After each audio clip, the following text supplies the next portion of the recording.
and welcome to episode 5 of Conversations with Baba-Maa. I'm your host, Irina.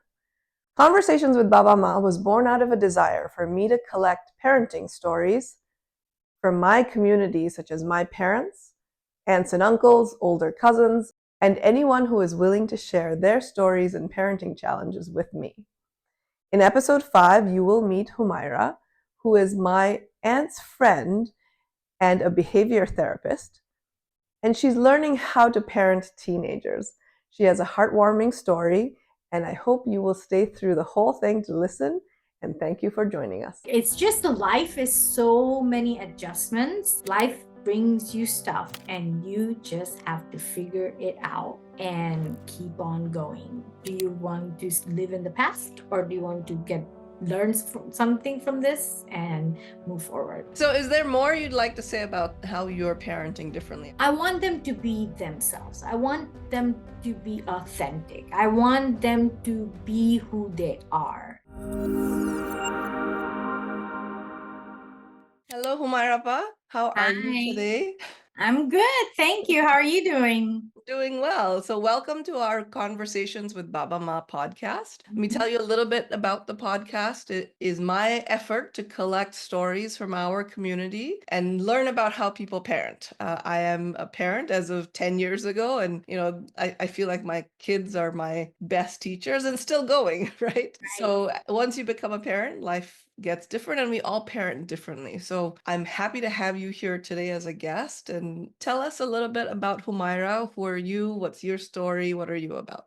Thank you. I feel privileged that you actually asked me to talk with you, and I'm glad to share my experiences as a parent. When I thought about the question, I went to my Instagram post, and there's the profile on.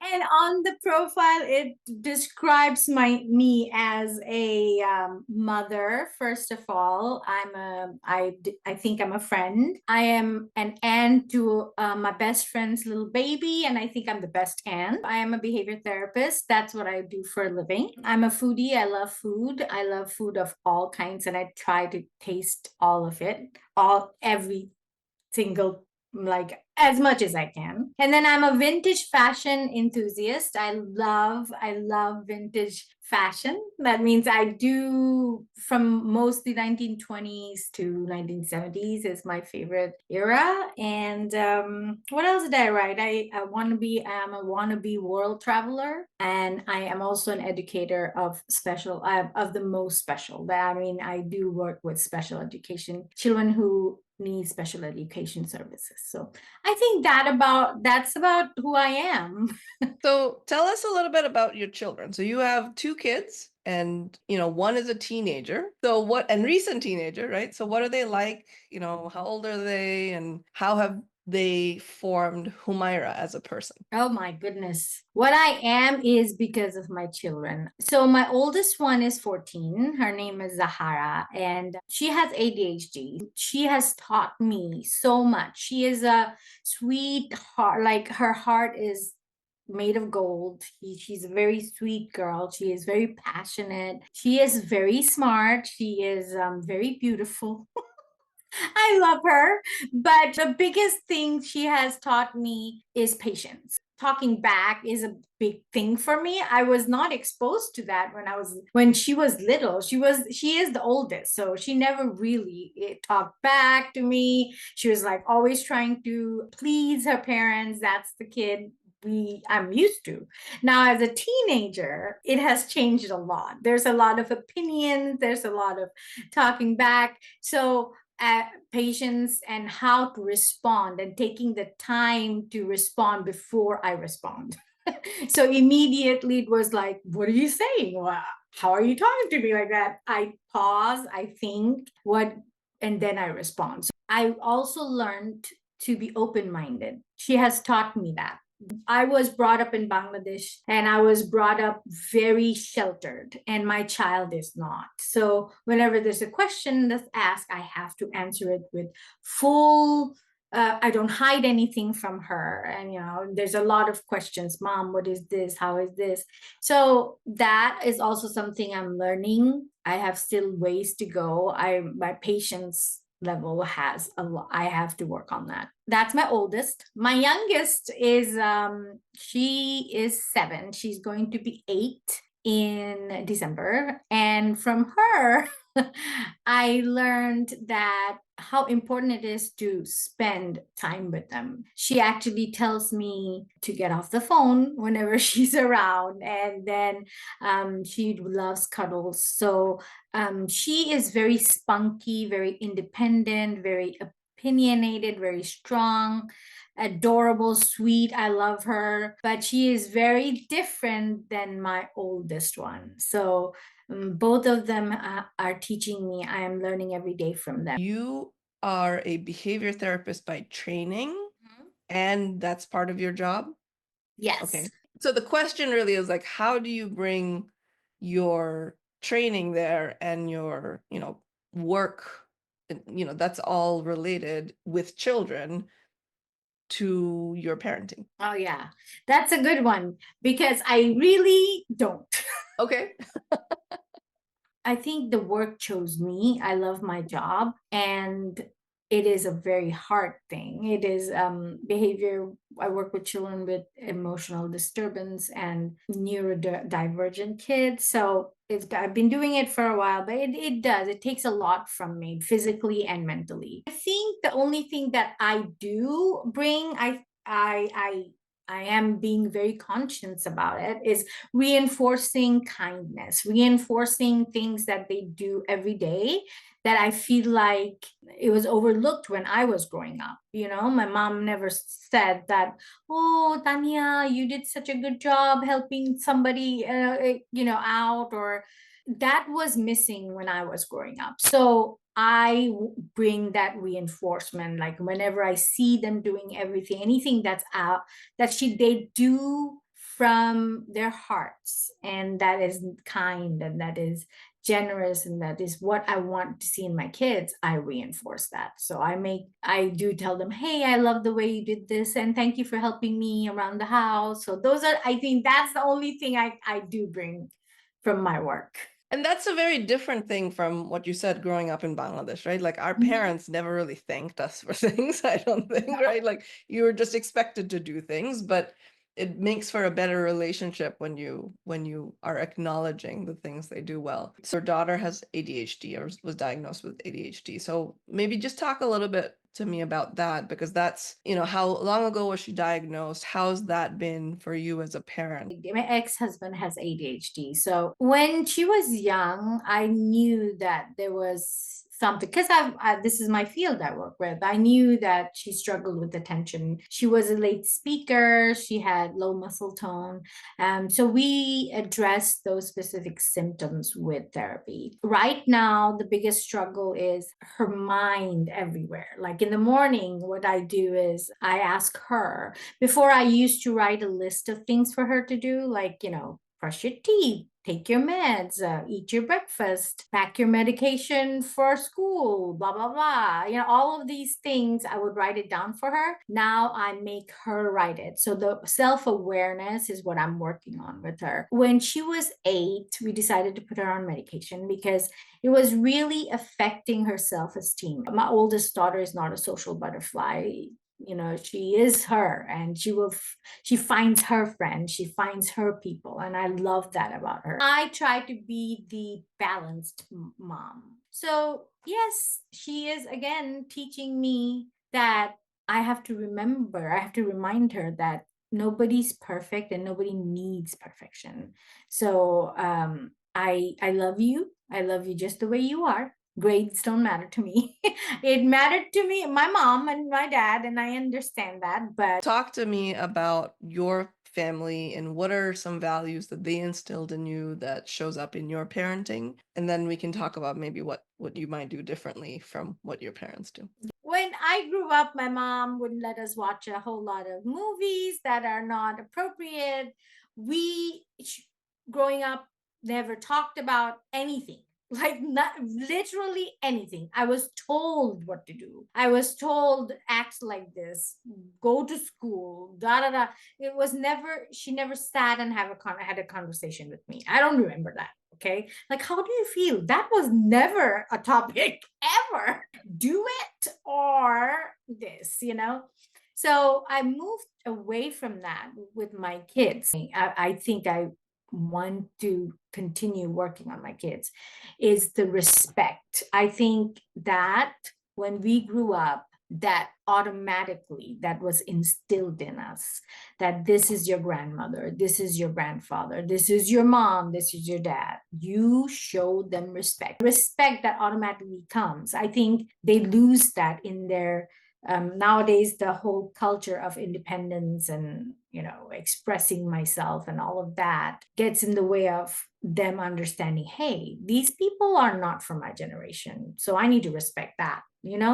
So I think that is the value that I want to bring to my kids, and I hope they continue doing that to their kids. So it's really funny that you mentioned that, because just yesterday I had a situation with my 10-year-old where it was a big trigger for me, like the respect thing. I felt disrespected. And now that you're talking about this, I'm connecting to the fact that I grew up with, like, you respect your elders, you're not rude to them. Like, there's no situation where you talk back to your parents in a way that makes them feel disrespected, or in a way that demonstrates disrespect in any shape or form, right? I'm now reflecting on yesterday after what you just said, that it hurt my feelings very deeply because of this, like, cultural norm that we grew up with in Bangladesh. Because I cannot imagine myself talking to my mother like that. Although, like, daughters and mothers have a very different relationship. I think as they grow up, they kind of learn to grow together, even though they fight more than maybe daughters and fathers, right? So Yeah. do your parents live with you? Or you said your mom's visiting? My mom does. My dad passed away when I was Okay. 16.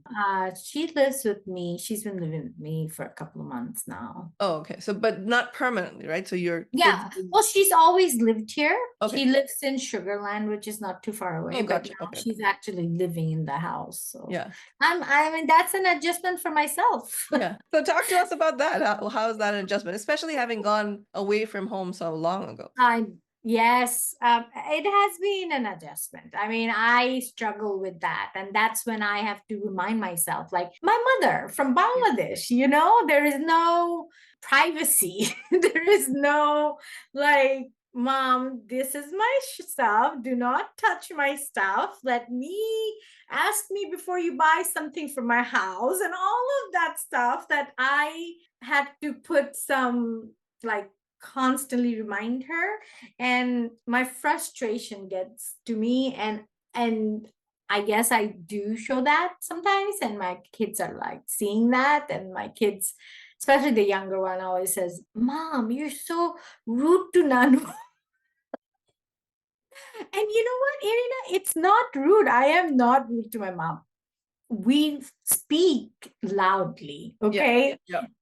It is the culture that we speak loudly. I don't know why. I try really hard. Like, whenever I talk to my friends, I don't use that tone. Whenever I talk to my kids, I don't use that tone. Whenever I talk to my mom, my voice gets, like, high and weird.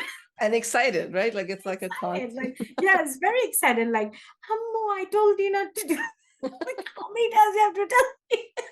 So my younger one always tells me, why are you so mean to Nanu? I was like, no, I'm not. I was just telling her that I don't like this I don't like you to eat junk food all the time. Like, my mom will go to the grocery store with them and buy these stuff that I've never fed them ever, stuff and junk. So I tell her, but my voice is higher. So I'm working on that. Like, my mom's always there, and she comes in my bedroom whenever she wants. She does my, you know what I mean? Like, it's just, so that was an adjustment for me. But I have come to the realization that she is my mother, and at the end of the day, even if she's not with me now, she needs a place, I will be the one taking care of her. I have a younger brother, but I don't think he would take care of her. Does he live close by or no? Dallas. Oh, He used to live with me, but he moved to Dallas now. So I think that's another. Like, it's just the life is so many adjustments that I have to, that is what I'm starting to realize, that life brings you stuff and you just have to figure it out and keep on going. It's up to you to figure out, do you want to live in the past, or do you want to learn something from this and move forward? So that just my mom's thing is yeah, we're all working through it. So is there more you'd like to say about how you're parenting differently? I know I kind of mixed the two questions in together, but I think, yes, I would like to say that I want them to be themselves. I want them to be authentic. I want them to be who they are. I was not given the opportunity. I was told what to be. I was told what to wear. I was told what to not to shave my legs. It's like I was told everything. And for me, I want them to figure it out themselves, and whatever they figure out, I'm okay with that. I want them to know I love them regardless. That is a very big thing for me, because I did not get that. I felt like everything was conditional. If I made a bad grade, it was a bad thing for me. You don't get this, you don't get that, everybody's screaming at me. So those are the things that I do differently with my kids. I make sure I tell them I love you. Never was told I love you. My mom never doesn't even I mean, tell me that's I also love a you back. cultural thing. I Yeah, think it's they a just don't cultural tell thing, us. exactly. I But find my parents say that to my children more. no, yeah. Yeah, like they say, My "Oh, I love you" my to mom my do. yeah. Nanu loves you. Change that. I want them to understand I am your mother, but I'm also a safe place for you to tell me anything. Like, sometimes my oldest daughter gets quiet and I'm like, well, what's wrong? Something's going on with you. No, nothing, nothing, nothing. And then eventually she'll tell me. And I want them to know that I will not, that's cool. I mean, something happened, we'll figure it out. But disrespect makes, if you disrespect me or Nano, you get grounded though.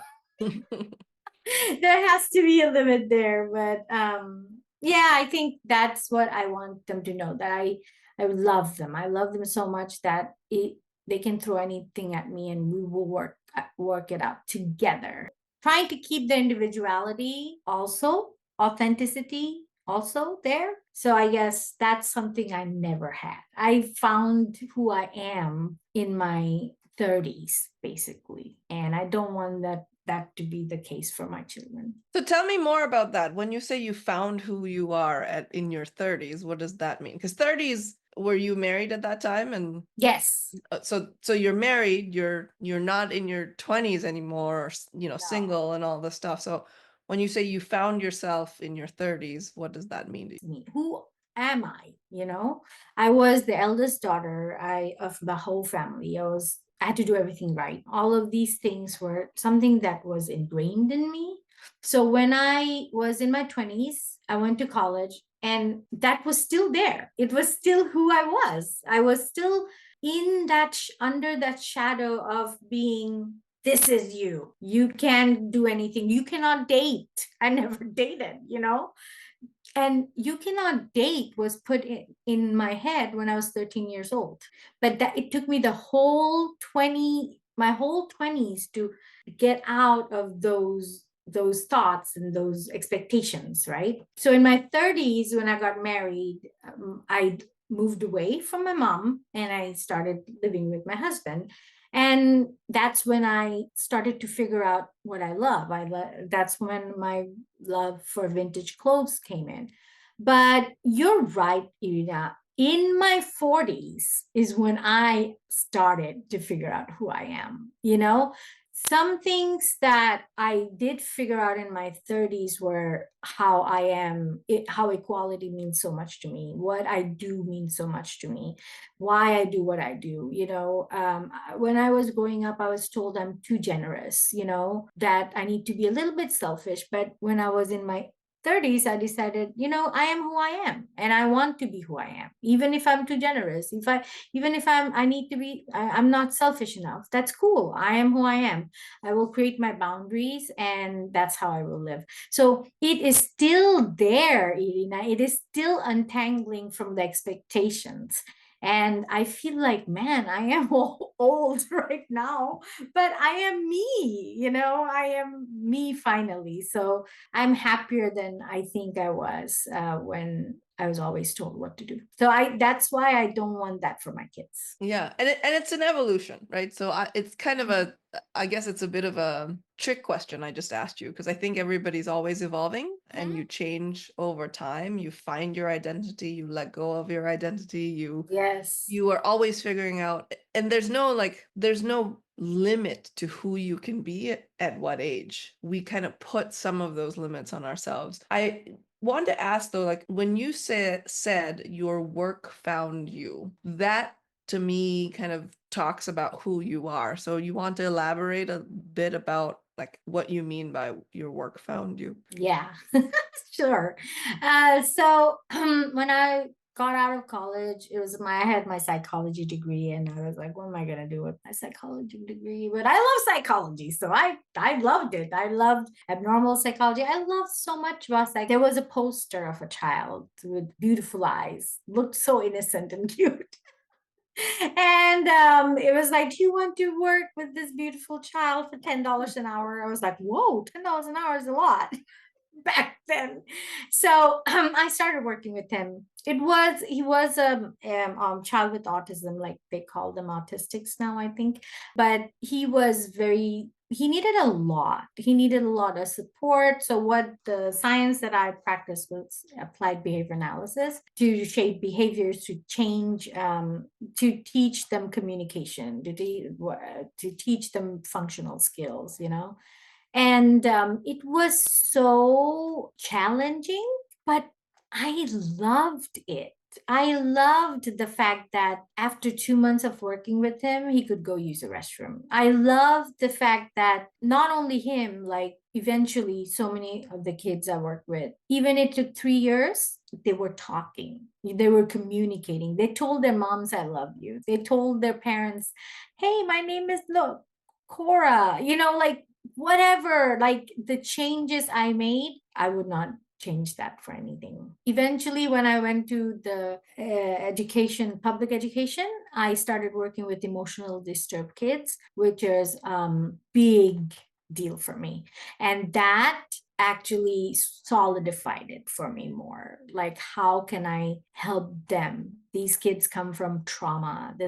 Kids come from foster houses where their parents didn't want them. You know what I mean? Like, how can I love them and help them at the same time? So I don't think I can do anything else. Your work has kind of helped them or helped make a difference in their life. So that's a pretty amazing thing to I pat hope I yourself. make some difference. But I do. I think I'm blessed. I think every time I'm tired at the end of the day, I get home and some days I feel sad. I mean, tired, but I always say, man, I'm so lucky.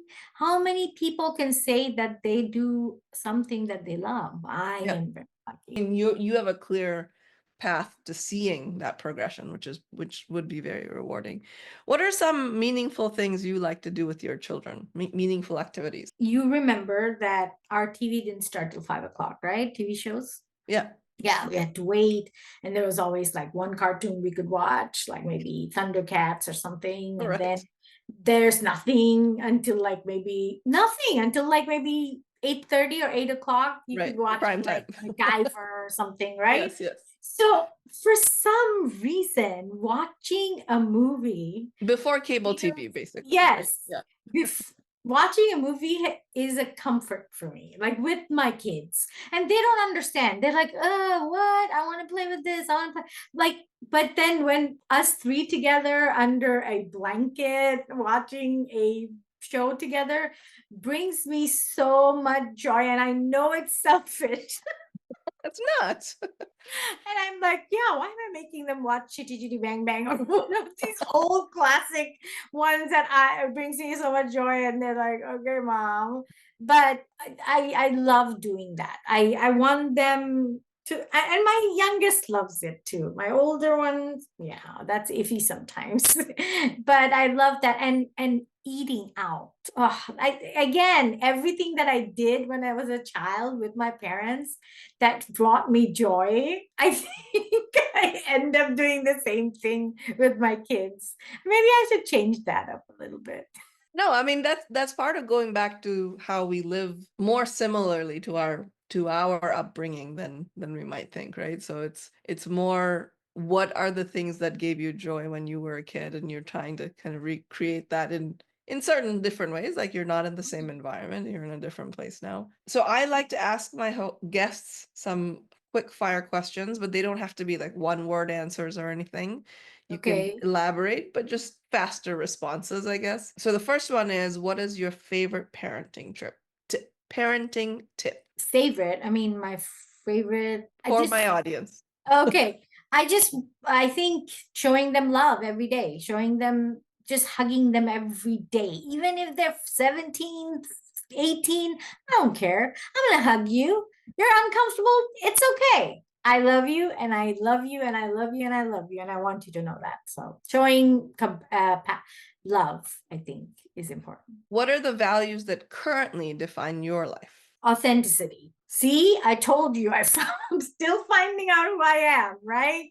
So I think right now I'm all about finding myself and how to be just myself, and not to have to worry about, if I do this, somebody will be upset. So right now it's all about how to be who I am and how to be more myself.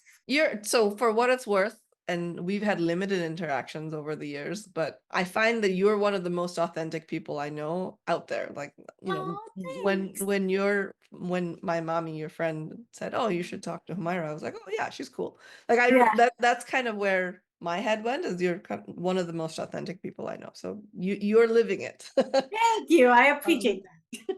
what one thing do you want your kids to remember about you once you're gone? I want them to remember me as a silly mom who loves them regardless. I think that is so important for them to know. I want them to say, my mom loved me. My mom loved me regardless. My mom didn't care that I was this, I was that.